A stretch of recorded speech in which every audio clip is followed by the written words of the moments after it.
말씀을 가지고 사람들이 싫다고 하여도 해야 할 일이 있습니다라는 제목으로 함께 은혜의 시간을 나누도록 하겠습니다.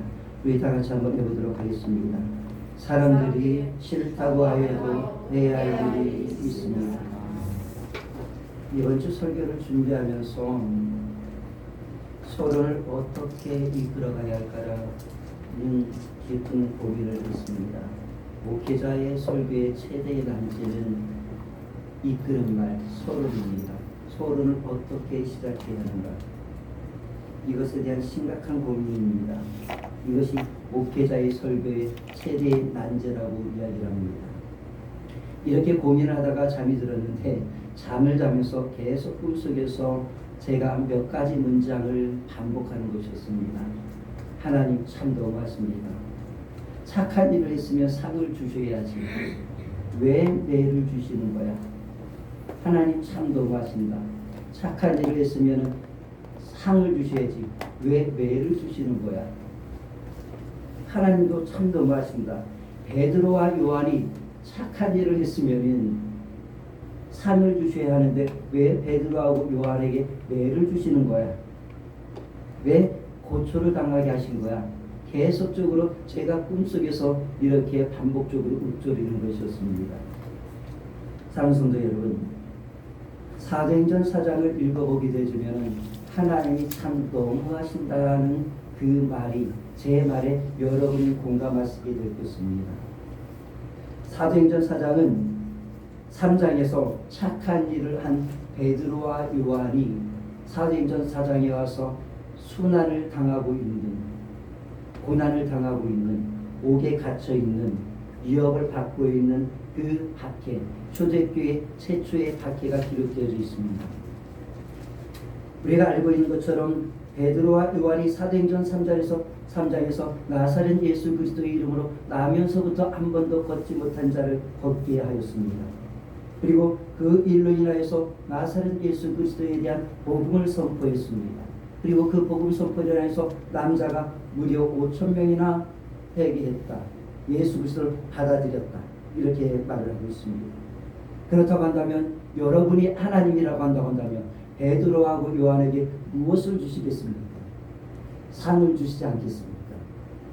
그런데 하나님은 상을 주지 않으시고 고초를 당하게 하시고 박해를 받게 하고 계십니다. 이런 질문은 비단 그들이 당하고 있는 상황 속에서만 던져지는 질문은 아닙니다. 우리도 인생을 살아가다 보면 하늘을 바라보면서 하나님을 향하여 이렇게 소리칠 때가 있습니다. 하나님, 나한테 왜 이러십니까? 우리는 정말 열심히 신앙생활을 했습니다. 열심히 교회에 왔습니다. 열심히 예배를 드렸습니다. 충성되어졌습니다. 그리고 나름 거룩하고 사랑의 삶을 살면서 사회적 사이에 거룩한 선한 영적 영향력을 끼치며 살았다고 자부를 하고 있습니다. 그런데 예기치 않은 폭풍과 우리에게 밀려오고 그리고 또한 고난의 성벽을 만날 때에 일어나지 말아야 할 날이 나를 에워쌀 때가 있습니다. 둘러쌀 때가 있습니다. 그때 우리는 영적인 혼란에 빠지게 되어지고 그때 우리는 신앙의 딜레마에 빠지게 되어집니다. 그리고 하나님을 향하여 왜 하나님은 나에게 이런 고난을 주시는가라는 의문보를 던지게 되어집니다. 하나님, 나에게 상을 주셔야 하는 것 아닙니까? 왜 그런데 상을 주지 아니하시고 나에게 이런 고통과 고난과 핍박과 그리고 또한 멸시를 당하게 하십니까? 이렇게 말하며 하늘을 바라봅니다. 사랑하는 성도 여러분, 그런 경험이 없으십니까? 하늘을 향하여 하나님 왜 이러십니까? 내가 무슨 잘못을 했다고 나에게 이런 고난을 주십니까? 라고 하늘을 바라보며 외쳤던 시간이 여러분 없으십니까? 만일 있다고 한다면 그때 하나님이 여러분을 향하여 무엇라고 말씀하시던가요? 음성을 들었던 기억이 있으십니까? 그런데 하나님은 아무 말씀도 하지 않습니다. 하나님의 침묵과 하나님의 부재를 그때 느끼게 되어집니다. 그것이 또 하나님을 향하여 부르짖었는데도 불구하고 하나님이 침묵하실 때에, 하나님이 아무 말씀도 없으실 때에 나는 더 답답해집니다. 그리고 낙심이 되어집니다. 우리의 마음이, 우리의 믿음이 뚝 떨어지게 되어집니다. 그러나 사랑하는 성도 여러분, 그때 우리에게 일어나는 일련의 시련 속에서, 또한 하나님의 침묵 속에서 우리가 눈을 들어 자세히 살펴본다고 한다면 그 고난과 고초, 시련이 그 실체가 하나님으로부터 온 것이 아니라는 것을 알게 될 것입니다. 그리고 하나님의 침묵 속에서도 우리가 좀 더 마음의 문을 열고 귀를 기울인다고 한다면 하나님이 침묵하고 계신 것이 아니라 우리를 위하여 일하기 위하여 우리를 찾아오시는 하나님의 발자국 소리를 여러분은 듣게 될 것입니다. 사도행전 4장을 우리가 보면 두 사도들을 향한 시련이 일어나고 있는데 이 시련이 어디로부터 시작되어졌는지를 우리는 알게 될 것입니다.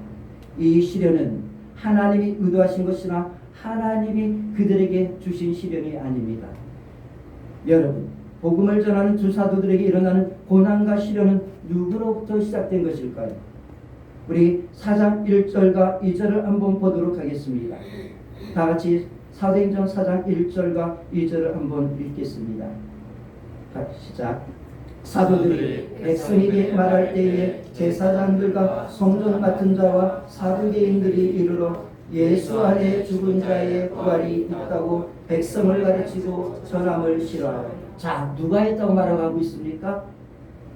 제사장들과 성전 맡은 자와 레인들이죠.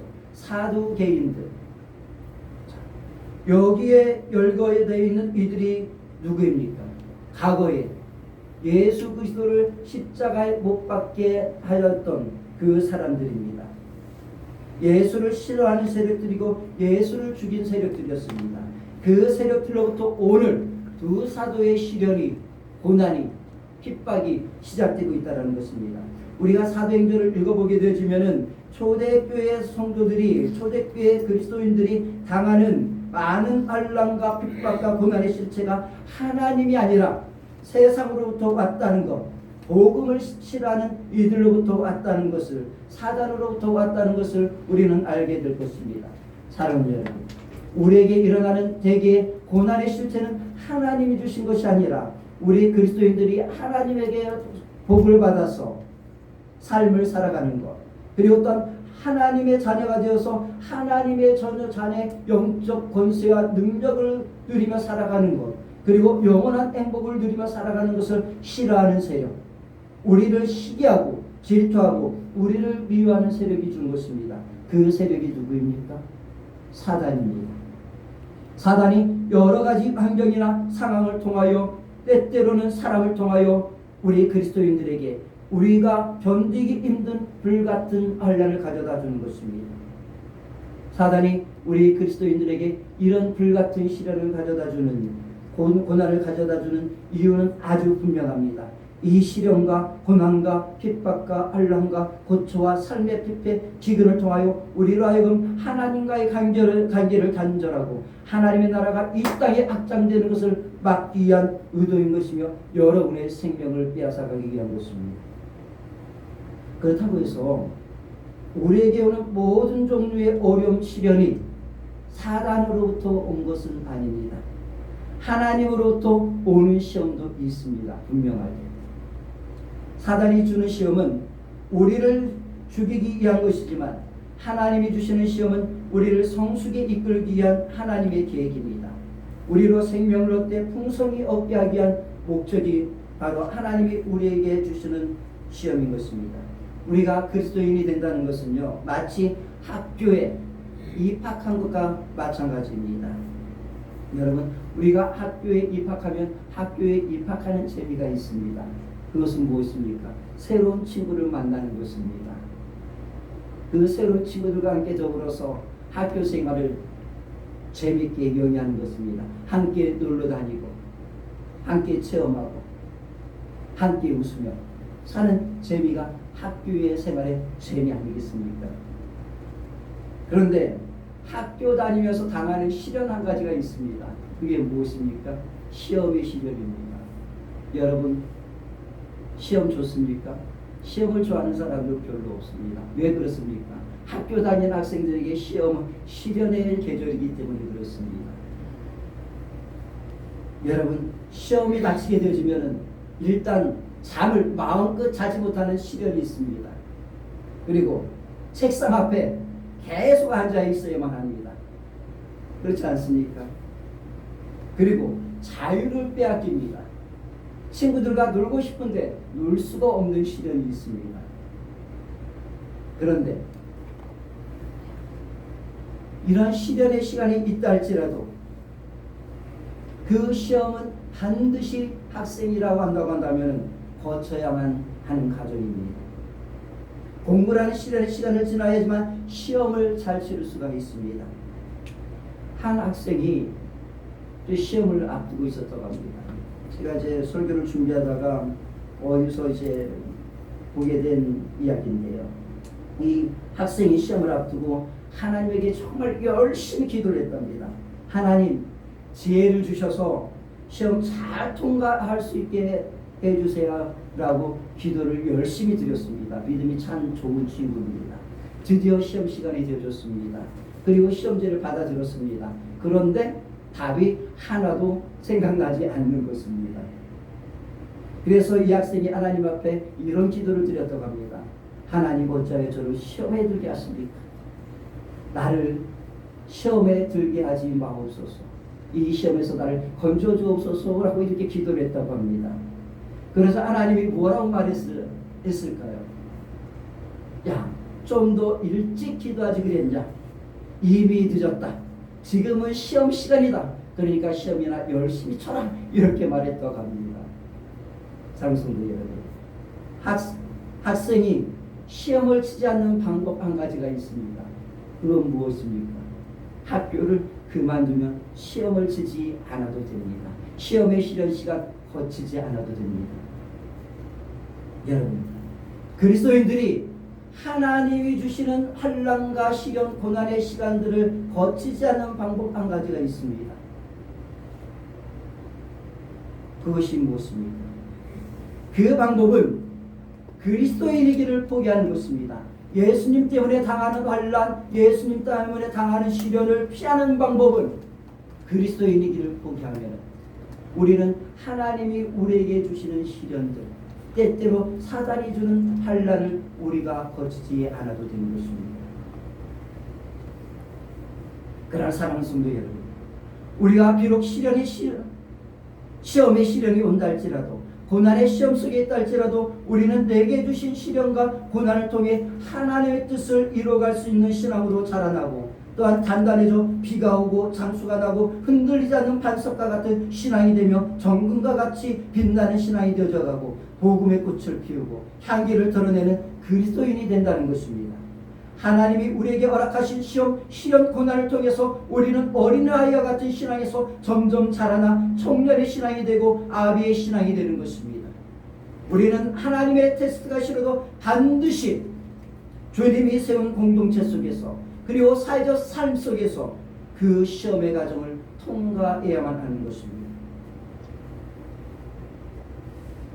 사랑하는 여러분, 우리가 그 시험이 하나님으로부터 온 것이든 사단으로부터 온 것이든 하나님의 시험을, 사단의 그 시련을 우수한 성적으로 통과하고 사단의 시험을 아주 통쾌하게 KO로 승리하는 방법 한 가지가 있습니다.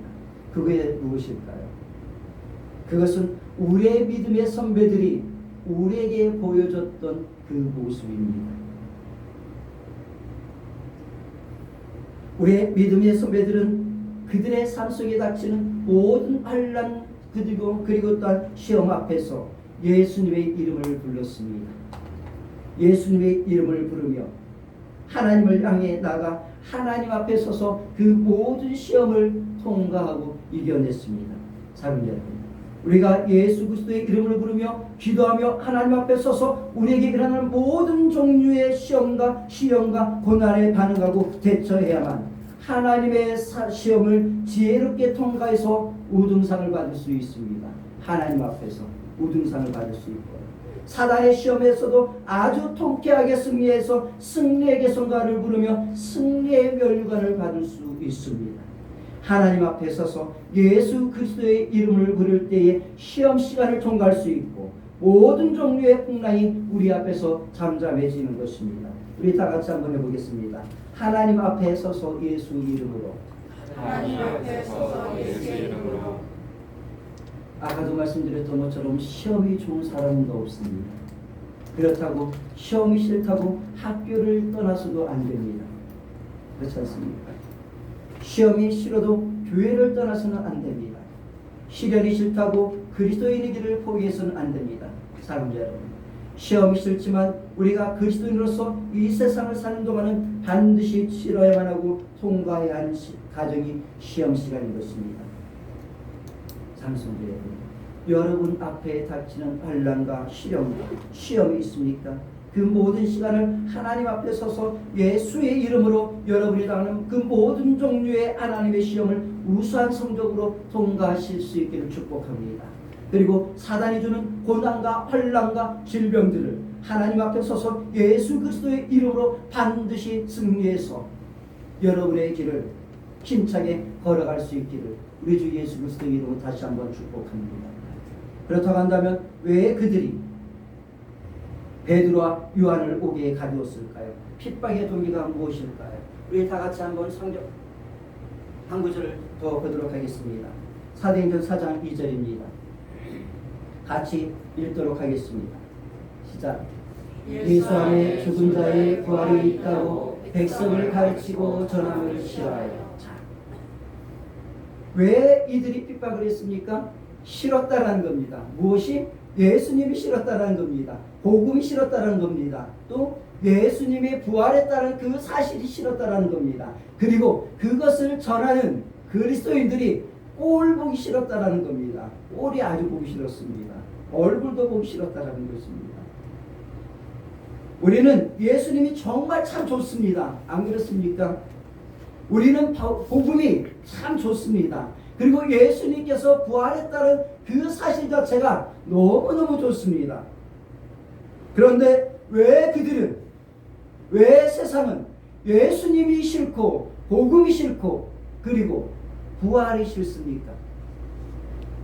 본문의 싫어하여로 번역된 이 단어의 원어의 원어는 디아포누메노인데 이 언어의 뜻은 심히 격노하고 크게 불안해하였다는 의미를 가지고 있다고 합니다.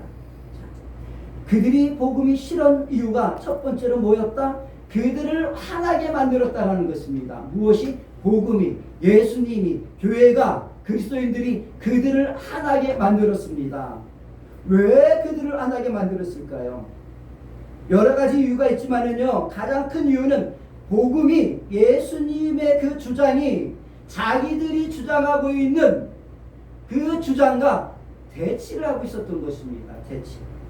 그 시대의 보편화된 정서, 그 시대의 가치, 그리고 그 시대가 인정하는 문화, 그리고 그 시대의 전통과 그리고 지금까지 유대를 이끌고 왔던 종교가라고 너무 달랐다라는 것입니다.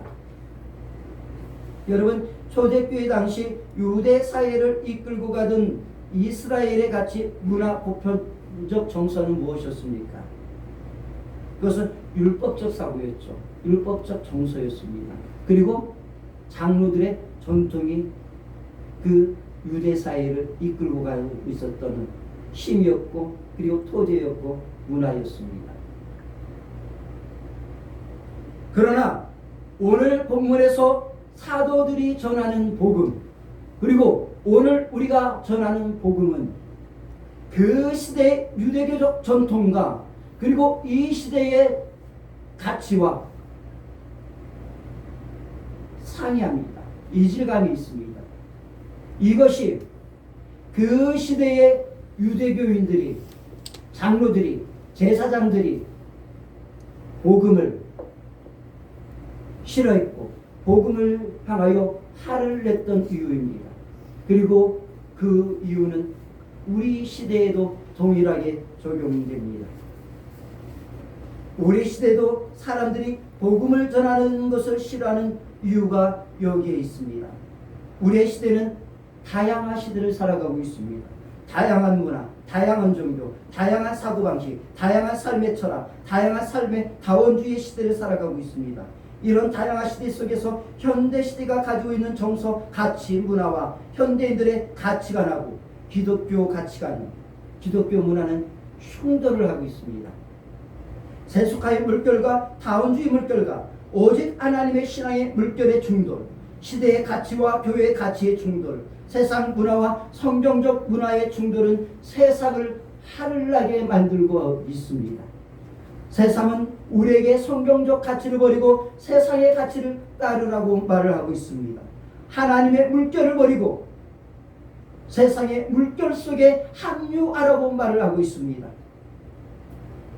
이 요구 속에서 우리는 우리만의 길을 걸어가고 있습니다. 사랑하는 성도 여러분, 우리 그리스도께서 이야기하는 사상 하나가 있습니다.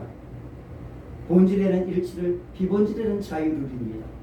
여러분, 이 사회가 우리에게 요구하는 이 다양함 속에서 우리가 비본질적인 것에는 있어서는 우리가 함께 할 수 있습니다. 우리는 그 비본질적인 그 다양성을 우리는 인정할 수 있어야만 합니다. 그리고 그 비본질적인 것에 있어서는 우리가 함께 합력하여 가야 합니다. 이것이 그리스도인들의 사회적 가치관입니다. 그러나 본질은 타협할 수 없는 것입니다. 세상이 알을 낸다 할지라도 오직 예수 그리스도 이름으로 구원받는다는 이 본질적인 것은 우리가 타협할 수 없고 받아들일 수 없고, 충돌이 있다 할지라도, 그들이 미워한다 할지라도, 그들이 싫다고 하여도 지켜야 할 영적 진리인 것입니다. 그들이 알을 낸다 할지라도 우리는 성경이 말하는 그 진리는 지켜야만 하는 것입니다. 그것이 우리가 해야 할 일인 것입니다. 그들이 싫다고 해도 성경에 있는 그대로 복음을 전해야 합니다. 이 시대의 문화가 배척하여도 하나님의 나라의 문화를 우리는 이 세계를 향하여 가지고 나가야 하는 것입니다. 그리고 예수 그리스도를 전해야만 하는 것입니다. 사도들이 그랬던 것처럼. 자, 그들이 복음을 싫어하는 이유는, 두 번째 이유는 무엇입니까? 이 복음이 그들을 불안하게 만들었다라는 것입니다. 여러분, 우리 그리스도인들하고는 정반대입니다. 여러분, 우리는 복음을 통해서 평화를 느낍니다. 예수 그리스도를 통하여서 평화를 느낍니다. 주님의 부활은 우리에게 영원한 생명과 기쁨과 그리고 또한 영원한 생명에 대한 평화를 우리에게 가져다 줍니다. 소망을 가져다 줍니다. 우리에게 하늘의 영원한 평화를 가져다 줍니다. 그런데 왜 그들은, 우리는 평화인데 그들은 왜 복음을 들으면서, 예수 그리스도에 대한 소식을 들으면서, 하나님 나라에 대한 소식을 들으면서 그들은 불안해했을까요? 이유는 그들의 사회적 위치가 그렇습니다. 그들은 사회적 기득권자들입니다. 포지션이 상당히 높은 사람들입니다. 지도층들입니다. 자, 그렇다고 한다면 그들이 가진 것을 많다라는 이야기가 되는 것입니다. 그들은 기득권자들입니다. 사내들인 애원으로서 종교적 기득권을 가지고 있었고, 그리고 어떤 정치적 기득권을 가지고 있었고, 그리고 어떤 여러 가지 사회적, 법적 기득권을 가지고 있었던 사람들이었습니다. 그런데 이 복음이, 예수 그리스도가, 하나님의 나라가 선포되면서 자신들이 가지고 있었던 이 모든 것들의 기득권들 자체가 상당한 위협을 받고 있었다는 것입니다. 기득권이 흔들리고 있는 현실, 그리고 복음이 점점 거세지고 있는 그 현실 앞에서 그들은 심한 불안과 두려움과 위기감을 느끼게 되는 것입니다. 그들은 자기들의 기득권을 위협하는 복음이 싫었습니다. 교회가 싫었습니다. 그리고 또한 성도들이, 그리스도인들이 너무너무 싫었던 것입니다. 그들은 예수 때문에 잃을 게 많은 사람들이었습니다. 여러분, 잃을 게 많은 사람들, 가진 것이 많은 사람들은 예수님을 믿기가 힘이 듭니다. 그렇다고 해서 여기 있는 여러분들이 예수를 믿으면 잃을 게 없어서, 가진 것이 없어서 하나님을 이렇게 열심히 믿고 있는 거, 신앙생활을 열심히 하는 거 절대 아닙니다. 우리도요, 예수를 믿으면서 이 길을 걸어가면서 잃을 것이 아주 많은 사람들입니다. 그렇지 않습니까? 그러나 우리는 예수 때문에 내가 가진 것을 잃어버리는 것을 스스로 자원한 사람들입니다. 우리는 지금도 예수님 때문에 내 안에 있는 소중한 것을 내려놓고 스스로 포기하고 이 자리에 여기에 와 앉아 있습니다. 그 이유가 무엇입니까? 왜 우리는 우리가 가지고 있는 그것을 내려놓고 이 자리에 와서 앉아 있습니까? 이 길을 걸어가고 있습니까? 그것은 우리에게 마태복음 13장에 대한 말씀이 있기 때문에 그렇습니다. 마태복음 13장은 하나님의 나라에 대한 장입니다. 일명 천국장이라고 얘기를 합니다. 천국에 관한 장입니다. 이 마태복음 13장은 하나님 나라에 대한 비유로서 가득해 있는데, 특별히 그 여러 가지 비유 중에서 한 구절만 읽어보도록 하겠습니다. 이 구절이 우리로 하여금 모든 것을 버리고 하나님을 믿게 하는 이유인 것입니다. 마태복음 13장 44절입니다. 같이 읽도록 하겠습니다. 마태복음 13장 44절 같이 읽겠습니다. 시작. 천국은 마치 밭에 감추인 보와 같으니 사람이 이를 발견하여 숨겨두고 기뻐하며 돌아가서 자기의 소유를 다 팔아 그 밭을 삽니다. 장성대들, 이 비유에서 주님이 하고 싶은 말씀은 무엇이었을까요? 그것은 천국이 내 모든 것을 팔아서라도, 내 모든 것을 포기해서라도 살만한 가치가 있다. 내가 가진 것을, 모든 것을 버리고서라도 내 것으로 소유할 만한 이유가 된다는 것을 이 마태복음 13장 44절에서 말씀하고 있는 것입니다. 사랑하는 여러분, 우리가 시련 속에서도 주어진 인격은 삶 속에서도 내 삶에 소중하다고 생각하는 시간과 가치를 내려놓고 내가 주인 삼았던 그것을 미련 없이 내려놓고 복음의 길을 걸어가고 예수님을 내 삶의 주인으로 삼고 영혼의 길을 달려가는 이유가 마태복음 13장 44절에 있습니다. 내가 가진 것 모든 것을 포기하고서라도 이것을 가지는 것이 내 삶 속에서 가장 가치 있고 최상의 가치이기 때문에, 더 아름답기 때문에, 그리고 영원한 생명이기 때문에, 예수 그리스도는 영원한 생명이기 때문에 우리의 시간을 팔아서 이 시간을, 하나님의 시간을 사는 것 아니겠습니까? 사랑하는 성도 여러분, 우리의 시간은 황금보다 더 귀한 시간입니다. 그 시간을 우리가 팔고 있습니다. 누구에게? 하나님에게 팔고 있는 것 아니겠습니까? 우리는 우리의 시간을 팔아서 하나님의 시간을 우리는 지금 사고 있는 것입니다. 우리의 시간은 이 땅의 시간으로 끝이 나는 것이 아니라 저 영원한 하나님 나라의 시간으로 이어지는 것 아니겠습니까? 장성대, 세상이 교회를 싫어하고 우리를 미워합니다. 그렇다고 해서 우리도 그들처럼 그들을 싫어하고 미워해서는 안 됩니다. 우리가 해야 할 일입니다. 우리가 해야 할 일은 그들을 미워하는 일이 아닙니다. 세상이 우리를 충돌한다고 해서, 우리가 그들과 충돌한다고 해서 우리가 그들을 대적자로 생각해서는 안 됩니다. 그들이 우리를 싫어하고 미워하고 우리에게 시련을 준다 할지라도, 우리가 그들과 부딪힌다 할지라도 우리가 해야 할 일은 그들을 사랑하는 것입니다. 여러분, 기독교는 복수의 종교가 절대 아닙니다. 미움의 종교가 아닙니다. 저주의 종교가 절대 아닙니다. 기독교는 축복의 종교인 것입니다. 기독교는 사랑의 종교인 것입니다. 나를 박해하는 그들, 나를 미워하는 그들을 축복하는 종교인 것입니다. 사랑하는 여러분, 예수 믿는 것 때문에 여러분을 싫어하는 이들이 있습니까? 여러분을 힘겹게 하는 이들이 있습니까? 예수 타령 좀 그만 좀 하라고 여러분들에게 면박을 주는 사람들이 있습니까? 있습니다. 사랑하는 여러분, 오늘 여러분은 예수님 때문에 고난을 당하고 있습니까?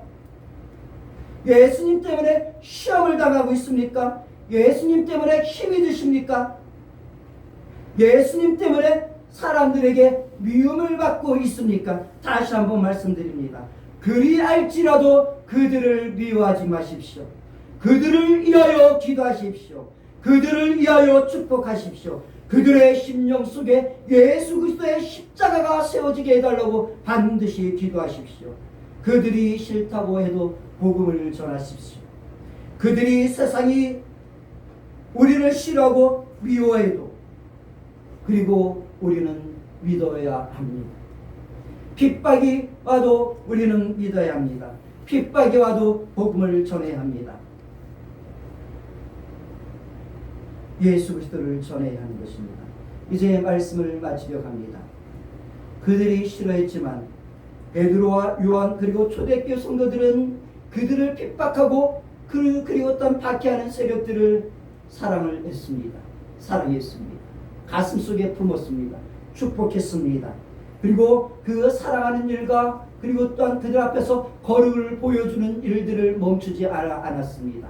그리고 선한 영적 영향력을 끼치며 그들을 향하여 복음을 들고 나갔습니다. 아주 중요한 것입니다. 복음만 들고 나가면 안 됩니다. 거룩과 사랑과 그리고 또 나눔의 영성을 가지고 같이 나가야 하는 것입니다.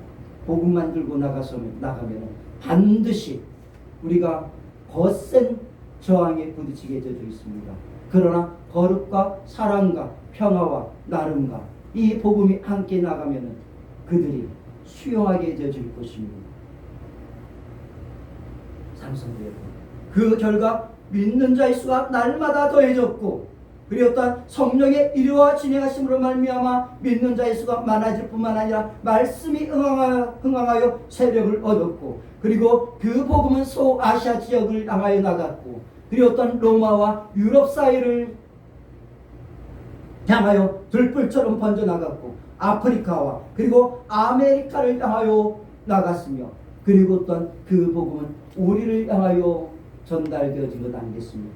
사랑하는 여러분, 세상이 싫어한다 할지라도 막는다 할지라도 밀려오는 복음의 물결은 막을 수 없는 것이며 아무리 밤이 깊다 할지라도 동토는 새벽에 떠오르는 햇살을 빛은 막을 수 없는 것처럼 세상이 아무리 어둠이 깊다 할지라도 이 땅을 향하여 다가오는 영원한 하나님의 나라는 그 영원한 영광의 시간은 막을 수 없는 것입니다. 사랑하는 여러분, 우리는 우리에게 허락하신 이 시간을 통해 이 땅의 시간을 영원한 시간으로 만들어가고 있습니다.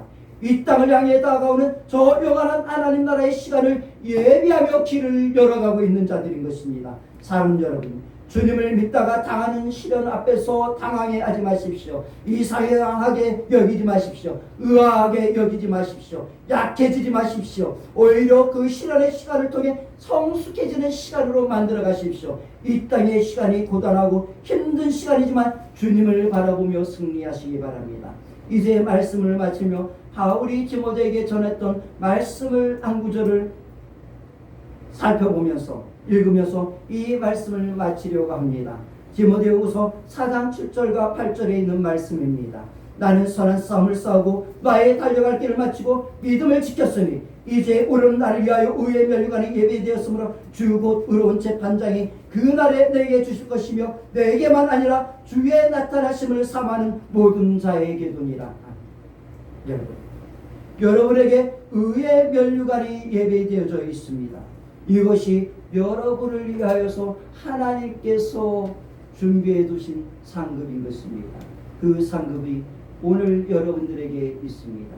우리 이 시간 다 같이 한번 기도하는 시간을 갖도록 하겠습니다.